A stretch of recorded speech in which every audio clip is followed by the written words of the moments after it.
Assalamualaikum mga sis! Tara, samahan niyo ako magluto ng ginataang kalabasa na may malunggay. Let's go!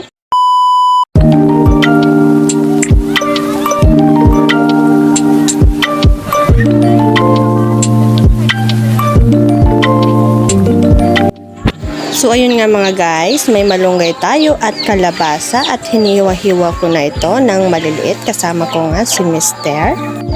At ito na pala ang ating kalabasa, malunggay at ating green chili, sibuyas, luya at sibuyas dahon. Ayan, so ready na po siya lahat mga guys. Nahugasan ko na po siyang mabuti. At ito na po ang ating niyog. Wow! Ito na lahat ng sangkap mga guys. So, let's go guys! At lalagyan din natin ito ng luyang dilaw. Ayan.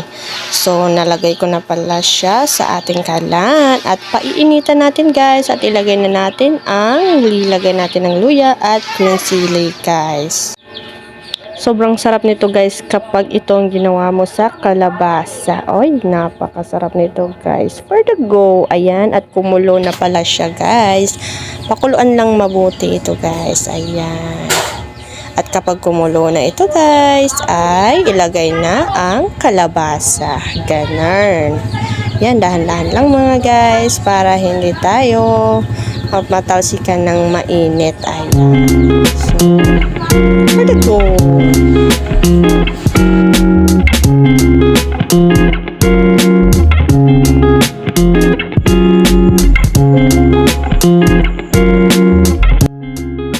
Kapag kumulo na siya ng mabuti guys, ay ilagay ang asin. Ganun. Lagyan mo na ng asin. Katamtaman lang ang dami nito guys. Ganyan. Para hindi medyo maalat siya guys.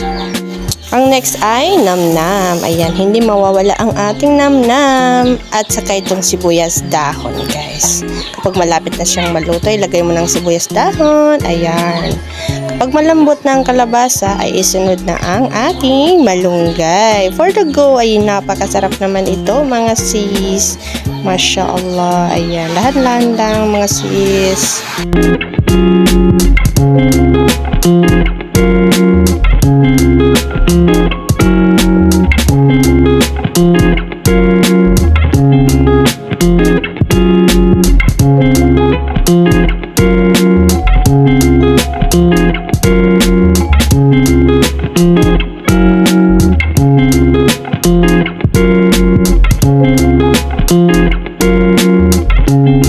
At ayan, ready to serve na. Enjoy mga sis. Thank you for watching. Like and share ang ating kinataang kalabasa na may malunggay.